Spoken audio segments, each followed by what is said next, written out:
जलेश्वर संस्कृत संगोष्ठी और अखिल भारतीय अमृतवाणी सेवा प्रतिष्ठान पक्षर संस्कृत दिवस महोत्सव और संस्कृत संभाषण शिविर संस्कृत महाविद्यालय सम्मिलनी कक्ष में उद्यापित हो जाइछि। बागेश्वरी संस्कृत महाविद्यालयर अध्यक्ष डॉक्टर विवेकानंद साहू सभापतित्व में अनुष्ठित यह उत्सव को विशिष्ट संस्कृत पंडित तथा महाविद्यालयर प्राक्तन अध्यक्ष रविनारायण रथ शर्मा प्रदीप प्रज्वलन करी उद्घाटन करथिले। मुख्य अतिथि भावे श्री जगन्नाथ संस्कृत विश्वविद्यालयर परीक्षा निरीक्षक प्रोफेसर बसंत कुमार मिश्र जोगदेई संस्कृत एक कठिन और अबुद्ध भाषा नुहे, प्राचीन भारतीय ज्ञान परंपरा ही आधुनिक ज्ञान कौशलर जनक बोली मत व्यक्त करथिले। अन्यमानंक मध्यरे बालेश्वर जिला परिषद उपाध्यक्षा अनसया प्रधान, आरुहा पंचायत समिति सभ्या मधुमिता महांती, सरपंच तपनी भूया, संस्कृत उपनिरीक्षक वीरेन्द्र कुमार साहू, बालेश्वर उष्टा संपादक हरेकृष्ण जेना प्रमुख निमंत्रित अतिथि भावे जोगदेई संस्कृत भाषार मोहनीयता और उपादेयता संपर्क में वक्तव्य प्रदान करथिले। पंडित जनार्दन मिश्र मंच आवाहन और स्वागत भाषण देइथिले। एही अवसर में संस्कृत संभाषण वर्ग में Jaleswar Ramakrishna high school, town high school, Siddheswar high school, Shantia high school, Saraswati Shishu Mandir और बागेश्वरी संस्कृत महाविद्यालयर प्राय 150 रु ऊर्ध्व प्रशिक्षार्थी जोग देइथिले।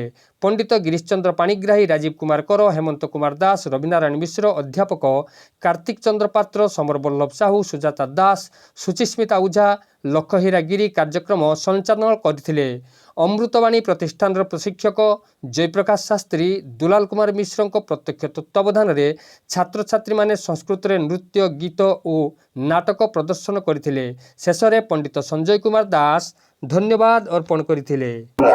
हरिओम, मु डॉक्टर विवेकानंद साहू, बागेश्वरी संस्कृत महाविद्यालय अध्यक्ष एवं जलेश्वर संस्कृत संगोष्ठी सभापति।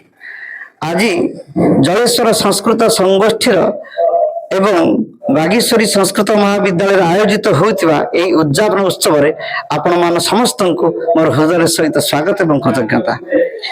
2017 मसीह आरंभ होता जलेश्वर संस्कृत संगोष्ठी समग्र जलेश्वर रे एक संस्कृत भाषा भित्तिक आंदोलन सृष्टि करने प्रयास करियछि।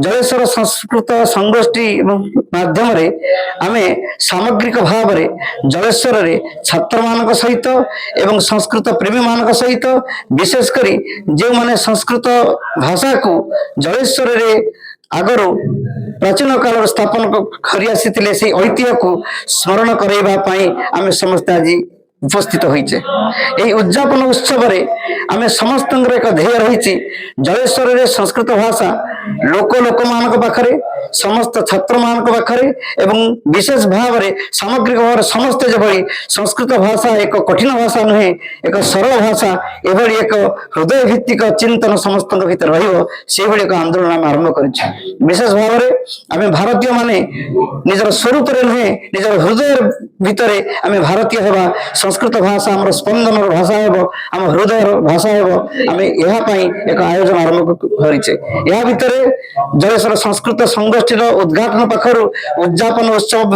मध्य आमे संस्कृत संभाषण शिविर आयोजन होइछि। संस्कृत रे नृत्य प्रतियोगिता, संगीत प्रतियोगिता, संस्कृत रे संभाषण प्रतियोगिता, श्लोकावृत्ति प्रतियोगिता, संस्कृत रे साधारण ज्ञान प्रतियोगिता मान आयोजन करिछु एवं समस्त पाखरे यही गोटे वार्ता प्रदान करने इच्छा करुचु। संस्कृत भाषा एक सरल भाषा, संस्कृत भाषा आम भारतीय मानकर हृदय भाषा, तेणु आसतु आम समस्ते संस्कृत भाषार प्रचार एवं प्रसार पर एकीकृत होगा। जलेश्वर रे थिबा संस्कृत पंडित मानकर जो ऐतिह्य परंपरा शास्त्र भित्तिक ज्ञान थिला ताको समस्त पाखरे प्रकाश करैबा। जय जय। आपण मान समस्त धन्यवाद एवं कृतज्ञता। नमस्कार।